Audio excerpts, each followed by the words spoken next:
All right. Hello. Let's see if anybody is here. I'm going live the very minute that I said I would go live. And usually people wait a little bit, but I'm not a procrastinator. I believe if it's time to go, it is time to go. Looks like people are watching. Say hi, pop something in the comments there. Let me know if you can see me. Let me know if you can hear me. That will be great. I assume you know who I am already since you are here already. But if not, I'm Joshua Seth, and you probably know me as Ty, the leader of the Digimon. But I've done so much more than that. We're going to be talking about voiceovers today, how to become a voice actor, how to train your voice to sound your best, whether or not you want to be a voice actor for fun or profit, as a lucrative side hustle, as a career, as I did, or just to sound better on your podcasts and your interviews, content creation, stuff like that. I can answer any questions about that now. Here we go. Hi, Aaron. I know Aaron. Love your work. Digimon 3000. Are we there yet? Maybe 2000. Let's see.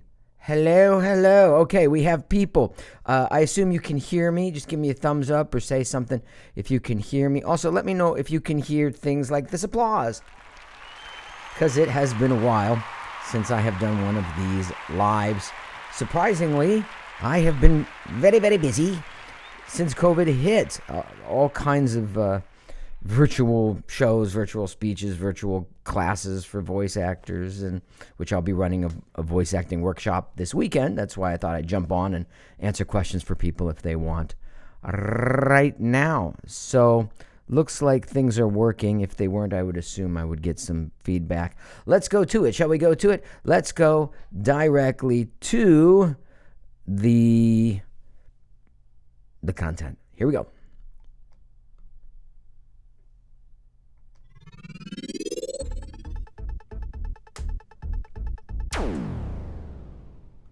Okay, here we are in my office. So I'm hoping people will have questions that I can answer. That's sort of how I set this up. So if you're watching, if you do have any questions about voice acting, voiceovers, how to become one, how to do it, how to audition, best practices for demo tapes, how to get agents, how to train your voice, microphones, mic technique, sound treatment for your room, anything, like I said, voice acting, podcasting, content creation, anything like that, I'll be happy to answer your questions right now. In the meantime, I'll vamp a little bit and review. Most of you know me as the voice of one of these projects, probably. Ty on Digimon over there, which I'm still doing and have been voicing for 20 years in all 8 movies and the TV show. Not just Ty, but a whole bunch of other voices.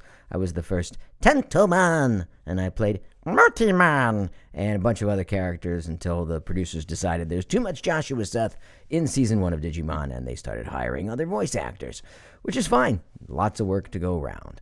After that, I starred in Akira, which is the favorite thing that I've ever done because it's my favorite anime movie, and it's the thing that got me into voice acting in the first place because I was a film student. I went to film school at New York University, Tisch School of the Arts, where I studied how to do this stuff in a more formal setting. And I had a radio show on WNYU, New York City. I created a demo and got an agent in Hollywood. I've told this story on podcasts and things before, so I'll skip over all that. But that's how I became a voice actor. That and the fact that my father was a radio psychologist, not unlike Frasier, but before Frasier. So when I was in high school, I used to go to the radio studio in Cleveland, and I'd watch how the sausage got made. I'd sit on the side where the engineers were and the director and the producer and watch how they created a radio show from their end, and then I'd sit on my dad's side and sometimes be on the air as a kid on the microphone, got comfortable with mic technique. Then, obviously, when I went to college and was studying film, TV, and radio anyway, I got my own radio show and used the demo that I created from that show to get an agent in Hollywood. And then I was an overnight success. Just took 7 years to become an overnight success. Hey, 7 years. 7 years of figuring things out, learning how the business works, learning how to be a voice actor. And that's why I like giving these classes now, because I'm giving you the real voice of experience from somebody that's been doing this for decades, and no BS.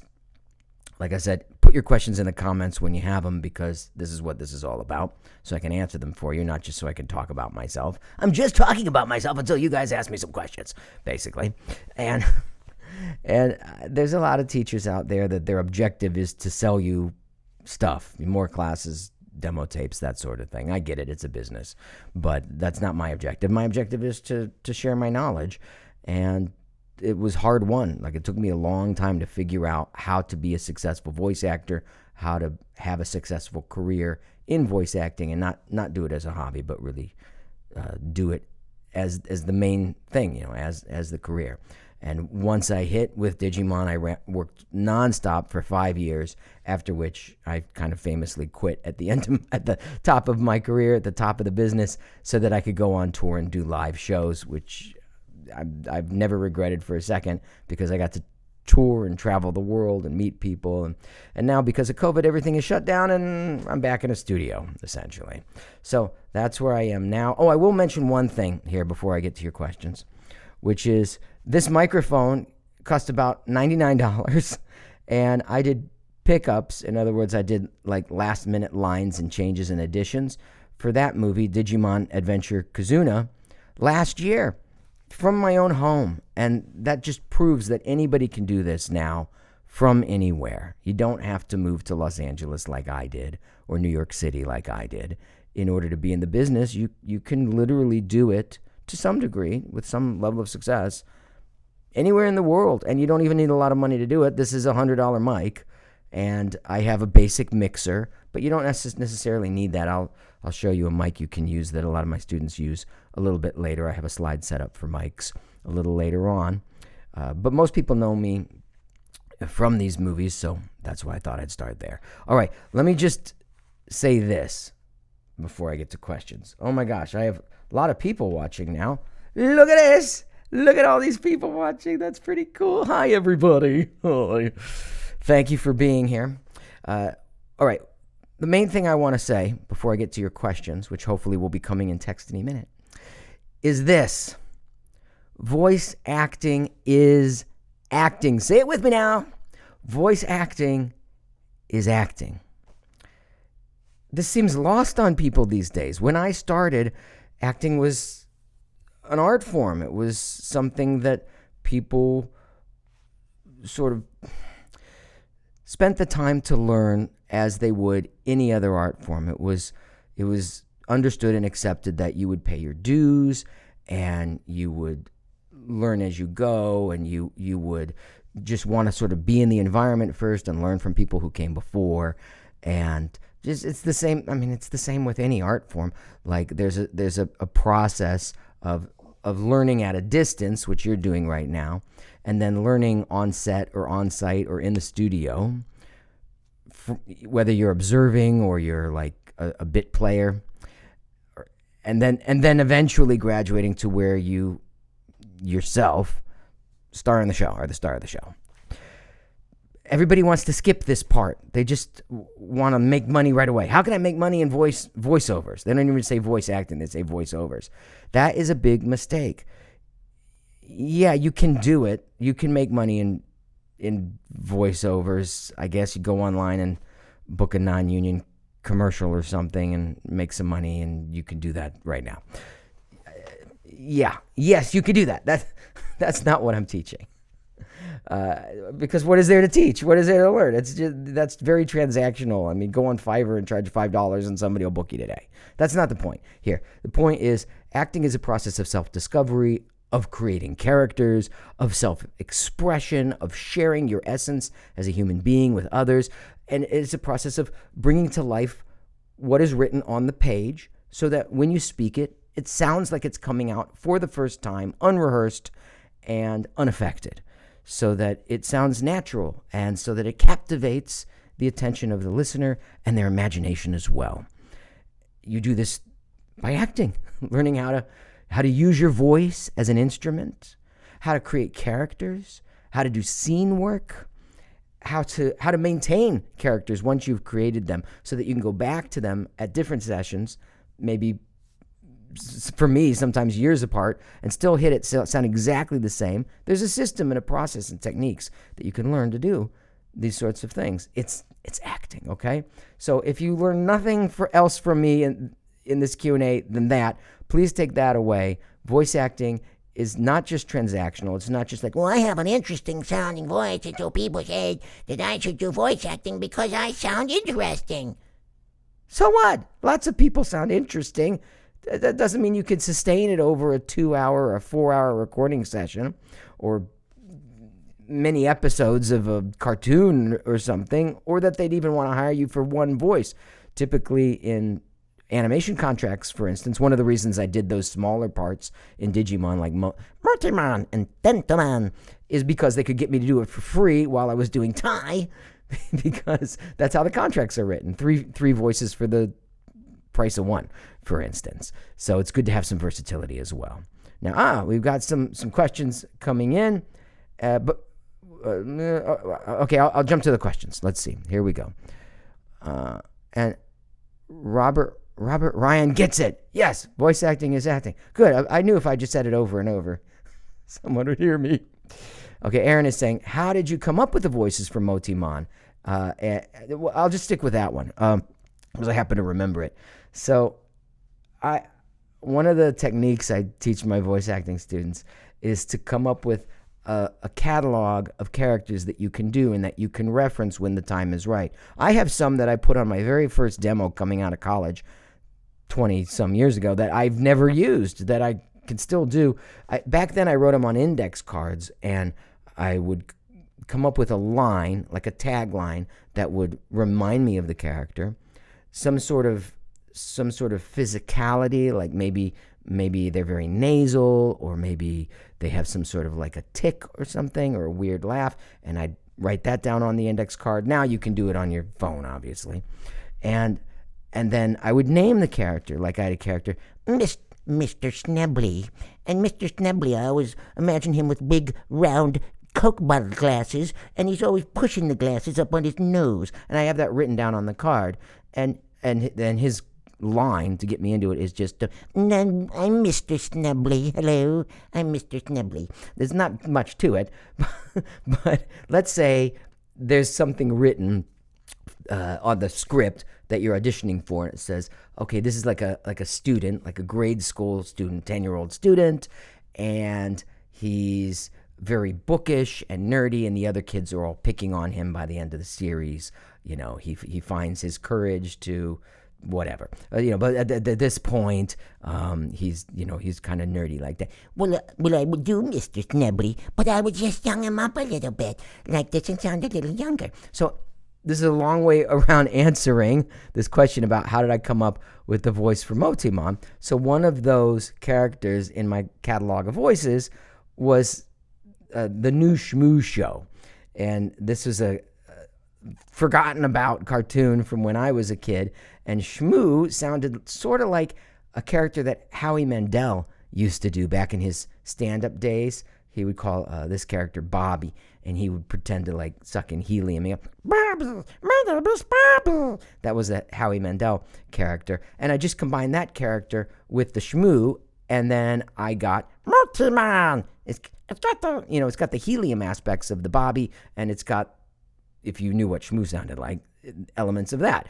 I combined things. That's part of what creativity is combining things that haven't gone together in the past, like chocolate and peanut butter. Boom! So remember those old commercials? You dipped your chocolate in my peanut butter. You dipped your peanut butter in my chocolate. Wow, we have something new. Yeah, that's how you come up with new things. There may be nothing new under the sun, but there are new ways to combine those things. There's only so many notes on a keyboard, but you can combine them in an infinite number of ways. Another good way to come up with characters. So let's move on, shall we? Thank you, Aaron, for that question. So these are some of my students. I did these classes pretty much from the beginning of COVID, very soon after, in 2000, until a couple of months ago. I was doing a monthly voice acting class on Zoom, but they were only an hour. And after a while, I felt like, okay, I'm saying the same things. I'm starting to repeat myself, and that's not my objective here. And so I stopped the class, and I have a library of all those classes, and I put them on my Your Money Voice website. Here, I'll put that in here. Your Money Voice, because you can see all those classes. 20 hours for $20. That's right there. Did that go in? That's weird. Oh, there it is. And that's not it. That's wrong. Hang on. Your Money Voice. By the way, I'll tell you in a second why I call it that. So I'm not running that class anymore because a lot of those people had been with me since the beginning, which is fantastic. They're all in my private Facebook group. Maybe some of them are watching this now, but I felt like it was time for a new format, refresh things, also bring in some new people, because I can only do like a dozen or so people at a time in one of these classes to make sure that everybody gets their one-on-one attention. So anyway, here it is, yourmoneyvoice.com. If you go there, you can get a recording of a free class about how to be a voice actor from me. And you can pay $20 and get access to all 20 hours of those voice acting classes from students like these. And look at that guy right there. That guy right there was one of my first students, and he made such a transformation in his voice. In fact, I'm going to skip ahead here and say, do you like the sound of your voice? Because the sound of your voice can change. And mine has, before I got vocal training in voice acting, I sounded like a kid as an adult, and I didn't like the way my voice sounded, and yet it helped me to get commercials and things. My very first commercial was, Mom, Dad, can we go to Disneyland? It's the Magic Kingdom. It's for Disney. That was great, but I wasn't doing a voice. Like, I actually sounded like that, which is not good for, being treated as an adult in, say, dating or business or anything else other than doing a commercial for Disney. So I learned to change the sound of my voice. And so how do you do that? It's by expanding your range and learning to play all the notes in your range so that you can go high and be passionate, or low and authoritative, and in and out and up and down and expanded and contracted, and doing all your voice is a multifaceted instrument, but most people keep it really stuck in a very tight range, kind of stuck in their throat. That's why you get vocal strain, for instance, and are unable to really access all their vocal power to, whether it's voiceovers or just to communicate effectively with others in any relationship. Because the better you get at this stuff, voice acting, content creation, podcasting, what have you, the better you get at speaking and communicating, the better all of your relationships will become, because you are able to make a connection, from you to the listener, whether that's one-on-one or one-to-many. Now, I mentioned that I'd give you a couple of microphone ideas. This mic here is the MXL 9000, or is it 900? It's something like that. It's $100. You may not want it because it's an XLR mic and therefore needs to go into your computer through a mixer. So there's another piece of equipment that you have to buy, which is the mixer. But that gives you a lot more granular detail about the highs, the mids, the lows, and the way that you sound through the microphone. A lot of my students simply use this. It's the Blue Yeti mic. It's also about $100 on Amazon. I'm not going to put an affiliate link in or anything. You can find it if you want. It's $100. If you're serious about any of this stuff, that's not a really big commitment. Do I love that mic? No, I don't love that mic. With all mics, the better your proximity, the closer you are to the mic, the better you will sound. And that mic is meant to go and sit on your desk low, far from your mouth. Is there an easy fix? Yeah, put a couple of books under it and raise it up. It sounds fantastic when you do that. Or buy one of these arms that allow you to swing it in. But it's a heavy mic, and you need a special arm in order to hold that mic. But that's a very good entry-level mic. There's nothing wrong with it. If you're going to take my workshop this weekend, I suppose I should mention the workshop. Here's the workshop. If you're going to take my voice acting workshop, which is on Saturday, That's a 4-hour workshop. That's the new format.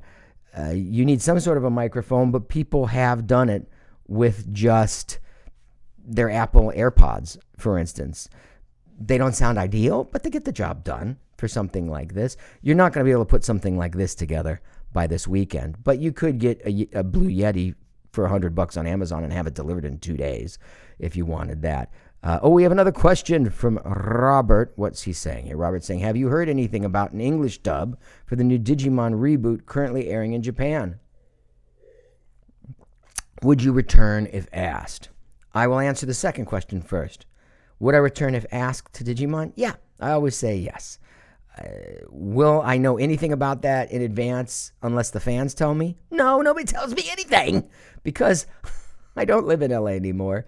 I am removed from the business. I flew back to Los Angeles to voice Digimon Kazuna until the studios and everything else shut down due to COVID, and then I flew back and I finished the movie here at home on this mic. And lots of my friends have been recording on a mic in a closet in their home. Colleen O'Shaughnessy, for instance, also from Digimon fame, has been recording her parts in Sonic, and I believe the next Sonic movie. She posts stuff on Instagram all the time in a closet. That's what I'm saying. It's the business has changed. You can do it from anywhere now without living in LA, without having an expensive setup or anything. Just a simple mic and a room that's got, at least like I've got, some carpeting and some window coverings to treat the room. But that's too much to get into the room treatment. So yes, I would come back if asked. Absolutely. Keep the legacy of Ty alive for the fans and also for my kids. Of course. Oh, look at this. Wait, my daughter, my 8-year-old daughter drew this of Ty. Look at that. And I would do it, but no, I probably won't know anything about it unless the fans tell me that it's happening. Unfortunately, they just don't, out of sight, out of mind, And I've been doing other things than just Digimon. But certainly I'd come back if I hear about it in time. Who else do we have here? Megan. I'm going to be winding down in the next 5 minutes, by the way, so get your questions in now. Megan, I'm going to be a teacher. Oh, fantastic. And teachers, support the teachers, love the teachers. I'm going to be a teacher, and I'm struggling with rehearsing. I'm struggling with rehearsing what I'm going to say. Ooh, while sounding natural, do you have any tips? Yeah, definitely. This is interesting. So, first of all, you have to know what natural sounds like. I remember before studying the voice, not just for voice acting, but for singing and vocal strength. I studied all this stuff for years. I didn't really know what my natural voice was because I'm silly. I go up like this and I go like that. I sound all different ways depending on what I'm doing. So you have to know what natural sounds like for you. Get a sense of what that bass line is. Either get comfortable with it, or if you don't like the sound of your voice, learn to change the sound of your voice. And I have a program for that, which I'll show you in a second. But it takes a little while. It's a 30-day program because it takes time to change the sound of your voice so you are comfortable with it. Now, in terms of sounding natural while you're speaking, so part of that is comfort with the way that you sound. Part of that is comfort with the material, right? If the audience, which is your students, can hear you thinking about what you're saying, you will lack confidence. So you have to know your stuff, know your material well enough to not be pausing or using filler words like and, that sort of thing, because that diminishes your authority as a teacher or as a speaker. So knowing your content is number 2. And then the third thing is not being focused on yourself, instead being focused on the impact you have on the listener. So if you are focused on the impact you're having on your students or the people to whom you are speaking more than you are concerned about the way that you yourself are being perceived, you'll get out of your own head, it won't matter to you, and then you will sound better as a result because you won't be thinking about it, you won't be concerned about it. Does that make sense? Is that helpful? I hope so. I actually think that is a very good answer to that question. The final piece of which is focus on them, not you. It won't matter as much. You'll relax, therefore you'll sound better. Next, Robert is saying, do you have any unannounced roles coming down the pipeline? Oh, no, I don't. I get auditions. I get emailed auditions all the time, and I generally don't even open the email in time to audition for them, because my main gig now is as a keynote speaker, teaching virtual communication skills, how to sound better and look better and show up better in a virtual environment on camera and on the mic, such as we are doing now. I'm doing it virtually because where I live in Florida anyway, we're still in the thick of the COVID, and there's the great possibility that this sort of a virtual environment is going to last for forever. It's not that we'll only do virtual, but that this will be a component forever. So I've really put my whole career into this environment of teaching virtual communication skills. Part of that is teaching voice acting. Part of that is teaching vocal transformation, how to improve the sound of your voice, and the rest is communication and presentation skills on camera and on mic. So I'm not really looking to do other roles right now for as long as I'm doing that. Thanks for asking. And that is a really good drawing. My kids love to draw. Oh, hi, Hans. Thank you. Such talent. Hi, Brian. Thanks for being here. I think, Brian, I think you are in the workshop that's going to be on Saturday. I'm going to wrap up in 3 minutes. I'll tell you guys about the workshop, the voice acting workshop, in just a second. And Megan, great. Glad you liked the answer there. And finally, I think we got Danny is moving into a working remotely environment, finding focus. Oh, my book, Finding Focus, has been very helpful with time management and presentation skills. Oh, awesome. Hey, if you like the book, if you could say something along those lines on Amazon as a review, I always appreciate those. By the way, anybody can get my book for free if you go to Your Money Voice. I'll put it in here. Oh, shoot. Now I'm not sure what the link is. I'll tell you what. I'm just going to do a screen share. I'll show you where you can get some free stuff, and I'll show you where you can sign up for the workshop this weekend. So let's see. Oh, that's for comments. We don't want that. We don't want the comments. We want the screen. There we go. The screen share. Okay. So what you're looking at is the yourmoneyvoice.com website. If you click on workshop, I guess I'll do this first. The workshop is, oh my goodness, it's less than 3 days away because today's Wednesday and it's on Saturday, and that's how time works, or so I'm told. It's a 4-hour voice acting workshop. We're going to talk about how to warm up and strengthen your voice, how to develop vocal characters for animation, how to take direction, very important, and that's part of the acting side of voice acting, and deliver alternative takes. And sometimes those alt takes are the ones that book the gigs, because the thing that comes to your mind first, the way to interpret it first, if it's coming to your mind first, it's coming to other people's minds first. You got to get past that first take, lay it down, submit it, but go a little deeper than others typically would in your own way.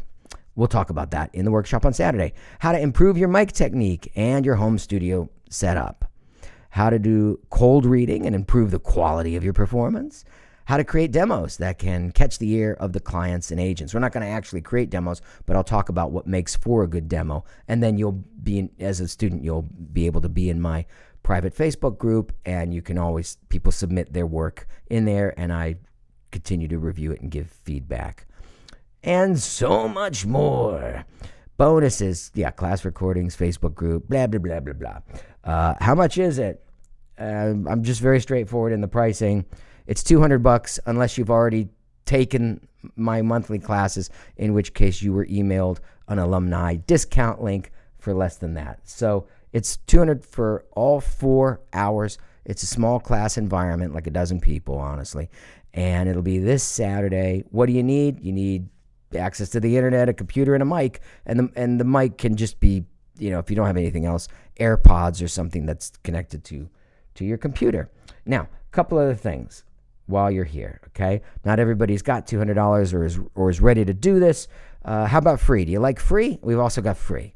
Free is unlock your free voice acting class. Again, just go to yourmoneyvoice.com, and I recorded, it's about, I think, 35-minute voice acting class on the 7 keys to becoming a voice actor. And that is enough, definitely, to get you started and give you a lot more knowledge and understanding of how voice acting and the business of voiceovers works than I had even in the first couple of years that I was out being a voice actor. What else do we have? We have the Voice Acting Vault here. That's all the class recordings, 20 hours of class recordings that I've done over the last year and a half on voice acting for just $20. We got the voice training course, and that's for people that want to sound like a better version of themselves. That is lifetime access to 30 short videos, 5 to 10 minutes each, that you get emailed to you every day for a month that will train and strengthen and improve the sound of your voice so you'll sound like a better version of you. And then finally, the voice acting workshop. Just go to yourmoneyvoice.com/workshop, and you could sign up to join us as long as you sign up before Saturday when the whole thing happens. So that's it. There is the link. Thank you for being here. How did I do that? Whoop. There we go. Whoa. Ooh, hallucinogenic. And any other questions? Now is the time to do it, because we're right at 30 minutes, and I promised I would be out after that. I think we are pretty good. I will end on this. Brian, thanks for being a student, and I will see you in our private Facebook group after this to see how people, if they have any more questions or anything, and I'll see you on Saturday as well. So thanks again. Thanks for being here, and I'll take you out with some Digimon music just for old time's sake. Here we go.